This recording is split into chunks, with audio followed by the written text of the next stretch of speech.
Hey everybody, this is Adrienne Charleston and welcome to another installment of H.I.M, How I Met. Today we're going to talk about intro. I have on their 25th anniversary shirt. Wrong side. Intro? Yes, the R&B group, as you may or may not remember, but they sang Come Inside and they did a very great remake of Ribbon in the Sky. So if you don't know who they are, now you knew.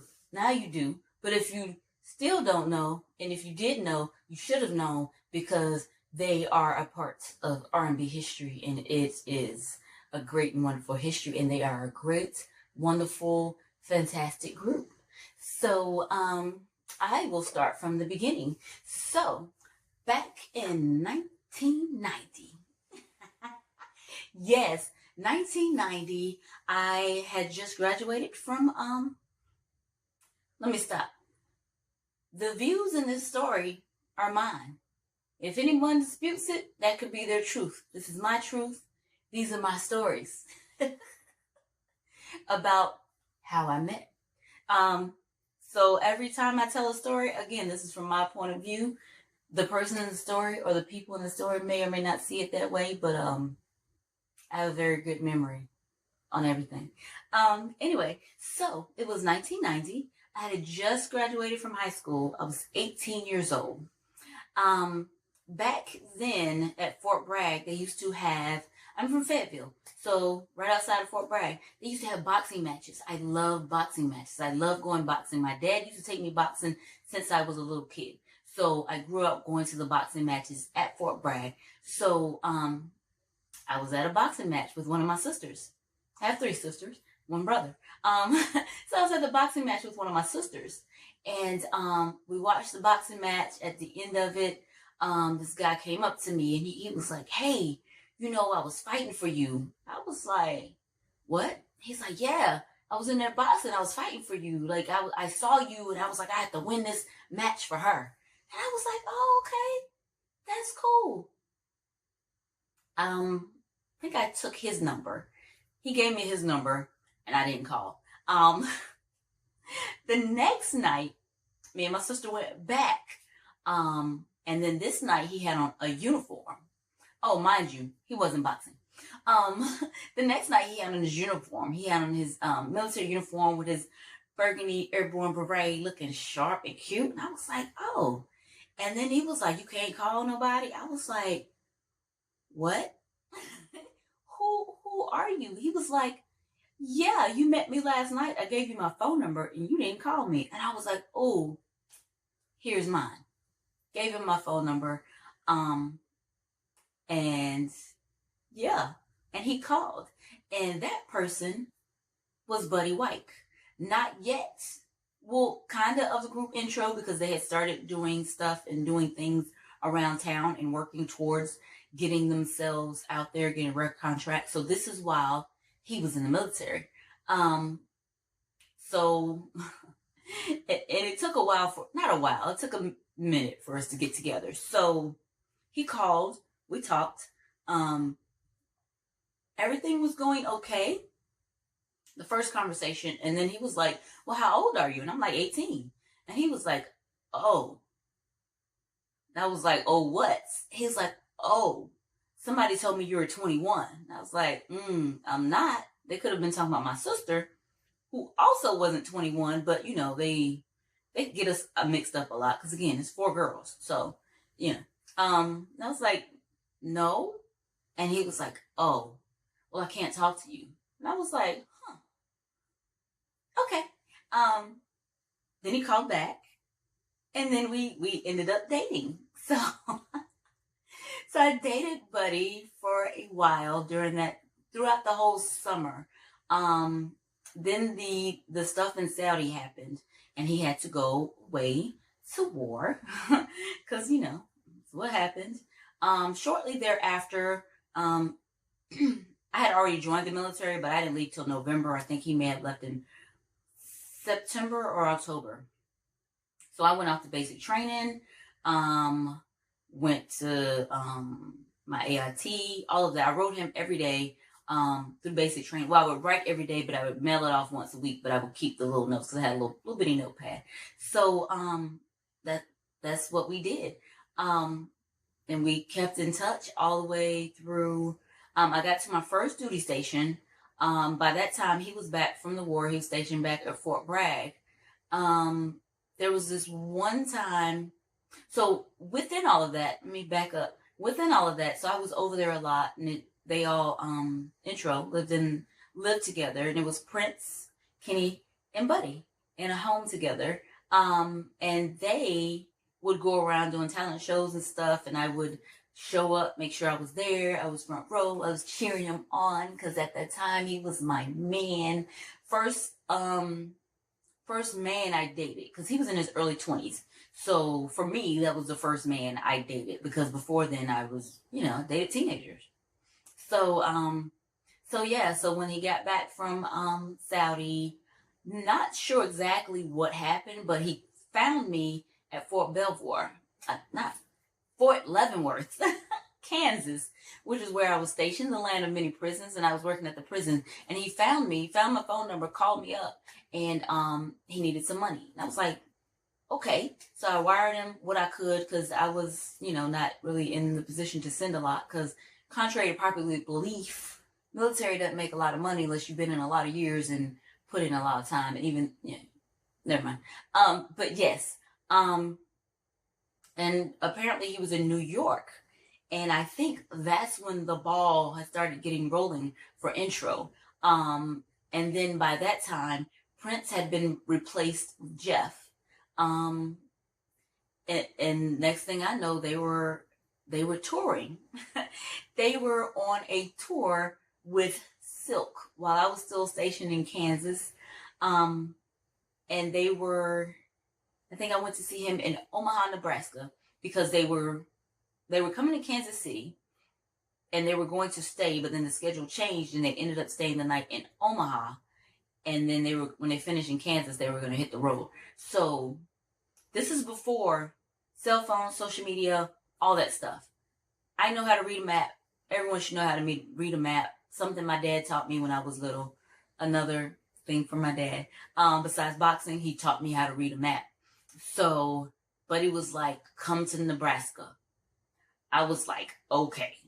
I got some people at work to cover for me, because if you know, in the military, it's hard to just get off that quickly. You have to go through different chains and all this other stuff. So did what I had to do to get where I needed to be. So I drove to Nebraska. This was, I want to say 91, maybe? It was between 91 and 93. So I'm not real sure when it was.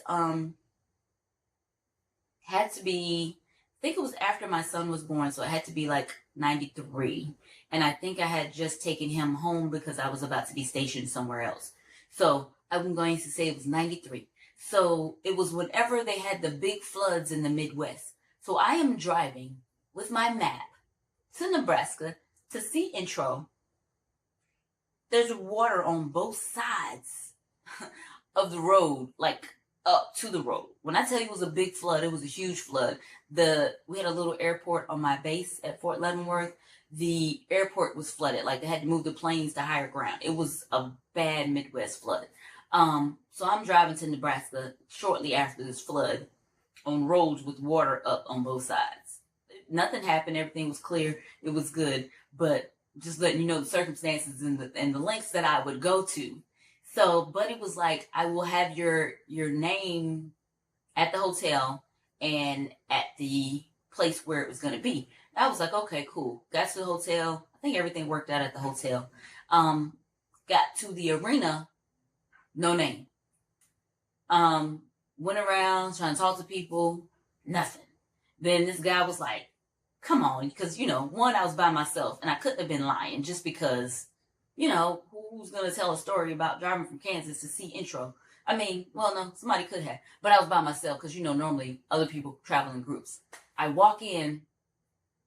First person I run to is Buddy's brother. He has Wike's World. I think it's a podcast. So I run into Clayton and I'm like, Clayton. He's like, yo. I'm like, yo. So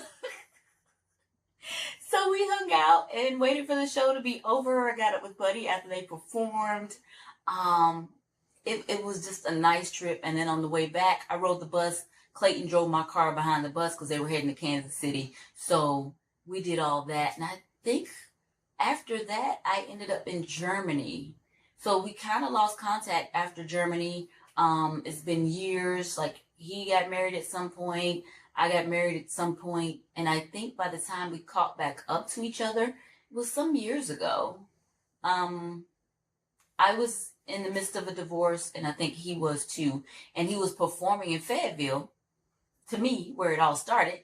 And so I went to see him, and it was amazing. I was like, hey, he was like, oh my goodness, like he just like we just saw each other and we hadn't seen each other in so long, and the love that we had for each other, is still there. I'm not gonna say was still there because I still love him because just because you're not with someone and probably will never be doesn't mean that the love stops. So yeah. So that's how I met Intro. It's how I met Buddy. It's how I met Kenny. How I met Jeff. And they were all and then I didn't find out about Kenny passing. I forget where I was stationed at, but somebody else had told me because again I had lost contact with Buddy, and again there was really no social media, no. And someone was telling me how they read it in Sister magazine, and I was like, oh my goodness. And then I tried to find Buddy then, and I couldn't find him because the social media stuff wasn't as popular and prominent as it is now, and you weren't able to find people and reach out to people like you could have. But I'd like to say we are still cool. We still talk from time to time. Sometimes it's very brief. Just say, hey, how you doing? What's going on? I got this the last time I went to New York. I met up with him and Jeff and got my shirt. We hung out for a little bit, and that was it. So I do let him know every time I'm in New York, even if it's just to swoop in and say, hey, he'll do his best to find where I am, or I'll try to get to where he is just to speak, say, hey. And he's always like, enjoy the city. If you need anything, let me know, because he will help me out because we still have that love for each other. So, yeah. So that's how I met Intro. If you have any questions or anything you want to add or anything you want to say, I'm trying to make sure I got everything out. But yeah, hit me up on IG, AC Butterfly Flow, and ask away. You can ask questions at the bottom of this video. You can add statements, and yeah, I hope you enjoy. Thank you. Have a great day.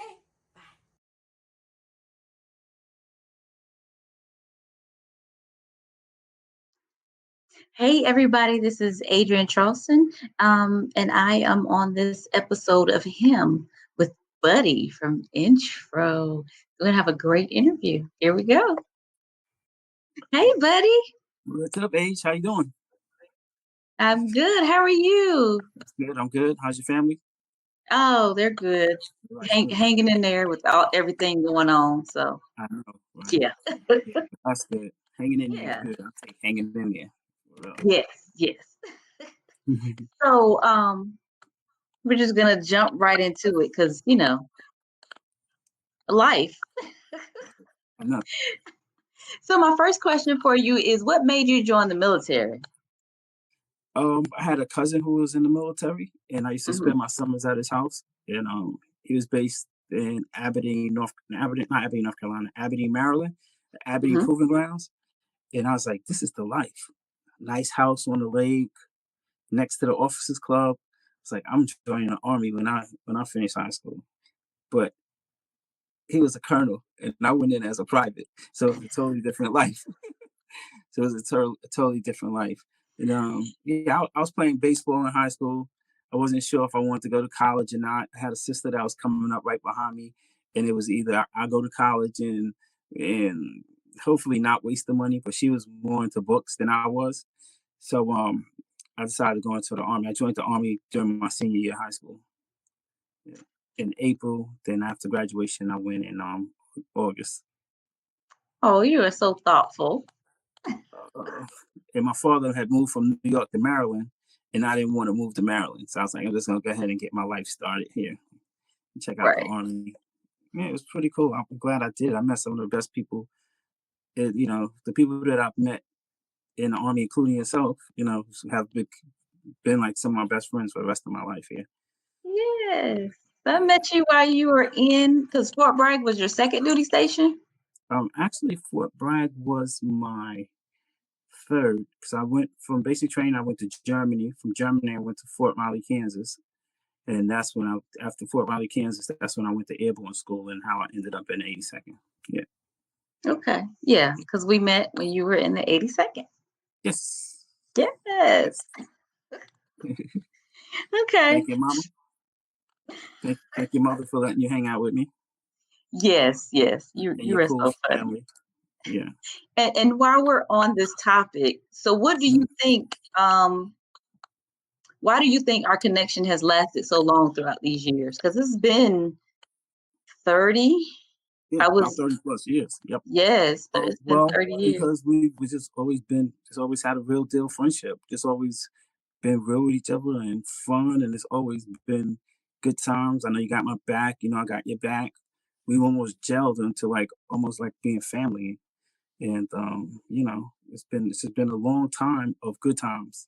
Mm-hmm. Yeah. Yes, and I Um, do consider you one of my better friends. I'm delighted. I'm honored. I'm honored. Well, because I know anytime I'm in your city, I can call you. You can tell me where to go, what to do. You'll help me out. Whatever it is, it's always love and taken care of and all that other stuff. So even past us, what we used to have is still a good friendship still here. So It'll be like that forever. yes, good. So congratulations on your show. Thank you. I know it's going to do really good. I'm honored to be one of the guests on here. You're going to be the first. Oh, even more honored. I'm going to do this episode first. Okay, so let's do it. I'm worthy. I'm worthy. You are very much so.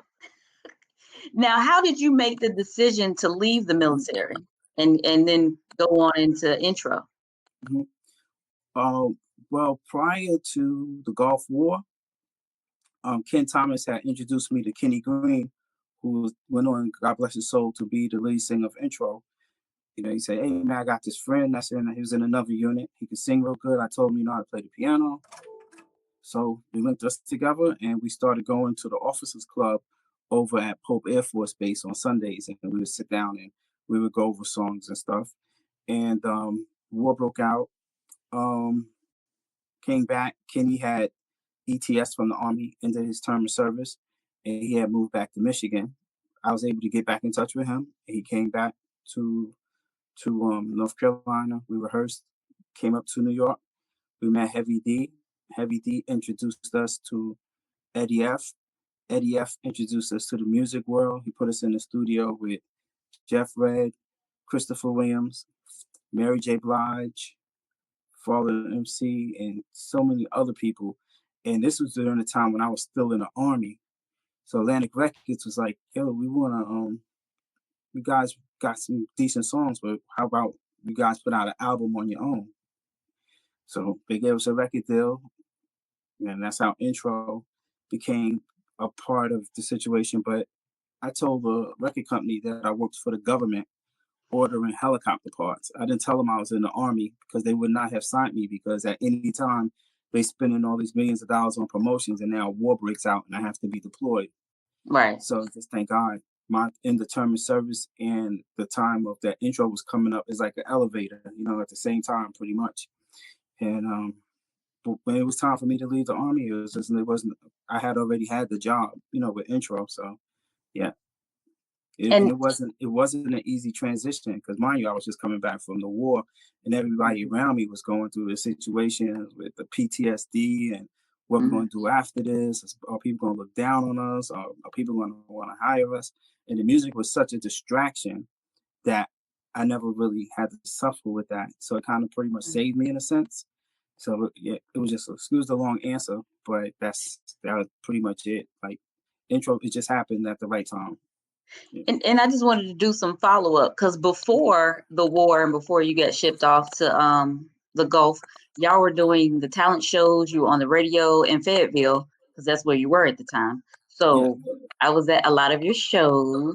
I was Yep. voting on the radio when they played your songs on the radio. So y'all were already doing it, just in Prior to us Fayetteville. meeting Heavy D, yeah, Yeah. we were intro prior to the record company. No, the record company didn't put us together. We were going Right. to like the La Shaka Lounge and do the talent shows, and we got a house music record that they started playing on Foxy 99, I think it was. Yep. Yeah, and I like this. getting up in the morning, going to work. Getting up Yes. in the morning doing PT with a record on the radio. Exactly. Good times. And then you mentioned Heavy D. So I watched you on a video, an interview you did this week. I forget who it was with, and you were talking about, I'm not going to quote everything you said. However, I'm just going to say that you said you gave Heavy D your information and you thought he threw it away. Yeah. And he We didn't. met Heavy D at the Red Zone. Puff Daddy used to throw these parties at the Red Zone, and everybody used to come. So driving out to the Red Zone, we were singing a song that Heavy D did with Jodeci called "Peaceful Journey." We used that song because of the harmonies for our rehearsal. So we met Heavy and we said, "Hey man, we were singing your song on the way here." He's like, "Let me hear it." So you're like, "Hey, step to the bathroom right here." So we sang the song to him. He's like, "Give us your number." So he took the number. We gave him the number. He took it. He balled it up. And he stuffed it in his pocket. And I wanted him to fold it up and put it in his wallet nice and neat. So when he balled it up and put it in his pocket, I was like kind of cursing him out in my head. Like, oh, this guy, he's never going to call us and stuff. But, and I tell the story in hindsight why he balled it up and put it in the bottom of his pocket, probably so that he wouldn't lose it. How many times he would go into his wallet or how many times he'd go into the shallow part of his pocket. So, yeah, God bless Heavy D, man. Yeah. Every time I saw him after that night, I would thank him. Like, yo, man, he probably got tired of me thanking him. But Right. Yeah, thank you for putting And I know you did because you're that type of person. But I love. I've never met Heavy D, but I've always loved Heavy D. Like he's probably the only celebrity I shed a tear for when I found out he passed away. He's like everybody's big brother. You know what I'm saying? He's a really good, cool guy. And it came out of nowhere. Like I didn't expect it. It was just like Heavy D. I was like, what? And then I was like, oh my goodness, what's happening? But yeah. My friends called me. He's like, yo, man, what's this I'm hearing about Hev died? He said, I'm going to call you back. And he didn't call me back. I just started calling people. And it just so happened that my manager had just been with Heavy D in London. They flew back from London together because me and Heavy D, we had the same manager, Jeff Christie's. And yeah, when I spoke to Jeff, and I knew it was real and stuff. Right. And since we're on the subject, don't want to keep everything down, but that's all good. How are you dealing with the passing of Kenny? Oh, the passing of Kenny? Yeah. That's every studio session. That's a struggle right there because I'm missing something. You know what I mean? Yeah. I'm missing that major part of my music life. And just trying to compensate it and cover certain parts up and just try to make it be the best that it could be. And the weird thing is, it's like I could be working on a song and I go to bed that night and somewhere in my dreams, Kenny will come into my dream and be like, you should have did this that way instead of that way. Why don't you try this note instead of that note? So now I have to jump up and come downstairs to the studio to lay down because for a long time, for a couple times, for the first few times when it happened, I would be like, all right, cool. When I get in the studio tomorrow, that's what I'm going to do. Then I come down in the studio and be like, Dad, what was that part? What was that melody? What was that? So now sometimes I'm up, I pop up at 2, 3 o'clock in the morning. It could be 5:30 a.m. and I just went to bed at 4. I'm going to get up. I'm going to come right here to this thing right here. And I'm going to lay the idea down. And what I've started doing too, is I would just grab my iPhone. I would just grab it on the side of the bed and just sing. Like I probably have hundreds of things in my iPhones and stuff. I know it sounds a little spooky and stuff like that, but it's the, that's that's one of the coping mechanisms, and I guess looking forward to the dreams and the good times. I just dropped off about 5 high 8 tapes. I used to run around with my camcorder on tour, like how we have cell phones now with the selfies and stuff. I used to have my camcorder.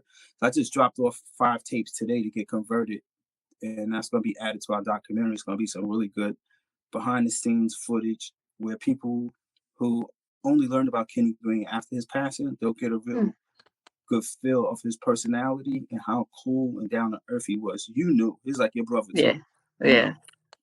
And that's what I was gonna say. It makes sense that he still comes to you when you're making music, because like I remember y'all being together all the time, and when y'all lived in North Carolina and y'all were playing, y'all, like everybody would sit around, music was playing, ideas was being tossed around. Like that's just how y'all worked in a room full of people just vibing and doing.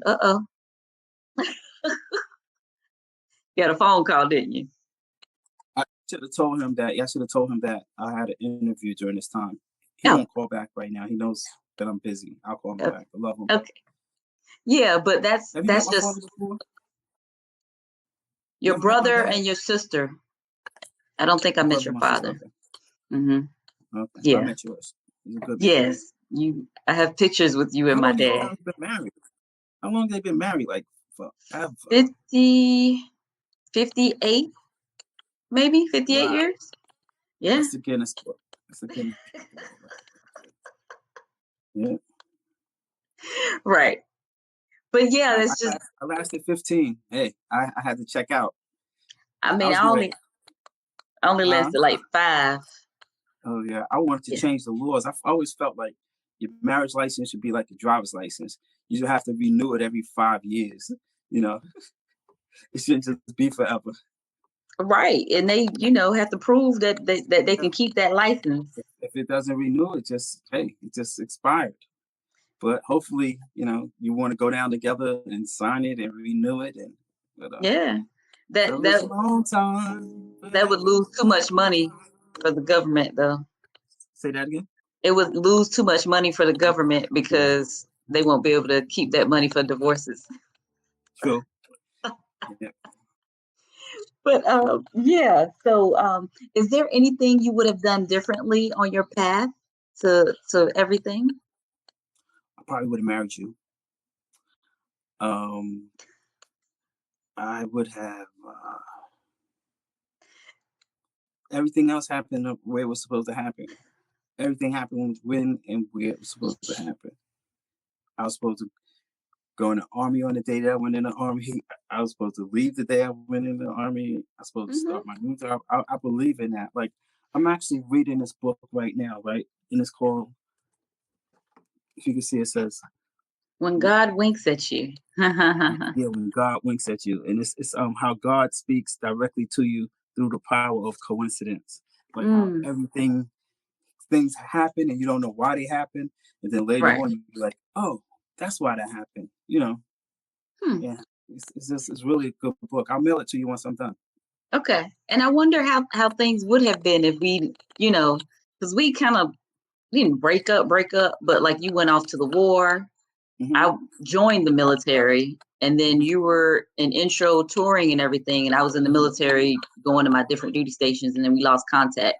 And not to cut you off, during that time that you was doing that, it was a good thing because my early days of intro would have probably demolished us. You know what I mean? Because we were just out of control.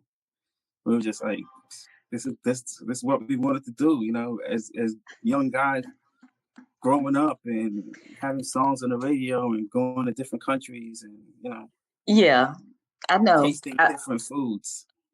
I know. I remember being at a concert with you and some things that were said and done and people around, and we won't discuss it, but okay. This was the Omaha, Nebraska, between Omaha and Kansas. Okay. So what are you up to now? You mentioned a documentary. What else do you have going on? Love, Life, and Music. We filmed a documentary. We have 8 weeks to completion. Oh. Yeah, we're filming this Saturday here in New York. On the 30th, we're going to be in Raleigh, North Carolina. We're going to interview Big Daddy Kane and Sadat X. Okay. He's saying Raleigh, North Carolina. You didn't tell me about that yet. I mean, that's on my schedule today. When I looked at That's my where I'm schedule, at. So I'm gonna see you next week. Yeah. Okay. So and you know what? I need Big Daddy Kane and Sadat X for this because I've met both of them. I'll make it happen. And Sadat X, he was I do poetry around here. I ran into him at poetry and I just walked up to him and I was like, "Ain't you Sadat X?" He was like, "Yeah," because nobody else recognized him or said anything. And then ever since then, when I see him out at festivals and different events, he always speaks to me. I don't think he knows my name or anything, but every time I did a movie with him, actually, a movie called Anything But Love. That was the director was Jason Evans. The same director of that movie is the director of the intro documentary. Yeah, he put me in a movie with Sadat just about 4 or 5 years ago. Okay, this is gonna be awesome. Okay, yeah, I need both of them, Big Daddy and Sadat. You got it. All right. Well, those were all of my questions. You got it all. You're gonna have Mr. Cheeks. You're gonna have Kango from UTFO. I try to get whoever you want. I met Mr. Cheeks through you at his birthday party. They're all my friends. So my friends are your friends. And me, casa, it's tu casa. Yes, so we have to, I was going to say break bread some kind of way, but a lot of stuff is closed around here, so we'll see. Mm-hmm. We'll see how it goes. We could buy some bread and cold cuts from the supermarket and make some sandwiches, and you know how we get that. It don't matter, you know. I'll cook. That's I don't do cold cuts. So thank you so much for joining me on this episode of H.I.M, How I Met Buddy Wike of Intro. Oh yeah, I got to show the shirt. Let me lean up a little bit. This is the shirt, the intro shirt. Yes, I love it. All right, Butterfly, I love you. Take care. All right, love you too. You have a great day. And I hope to see you soon. Can I give my social media so I could just grab 1 or 2 listeners real quick? Yes. It's real simple. I brushed it down to this buddywike.com. And that's it. It's like BUDDYWIKE.com. And I'm hanging out with Adrian, the butterfly, psychotherapist, beautiful lady, soul sister, the dancing on Saturday morning girl, the whole 9. One of the most infectious souls you ever want to meet. She's a really, really good person. Thank you so much. So you just want to keep me blushing. So thank you so much. And thank you all for watching and stay tuned for more. Y'all have a great day.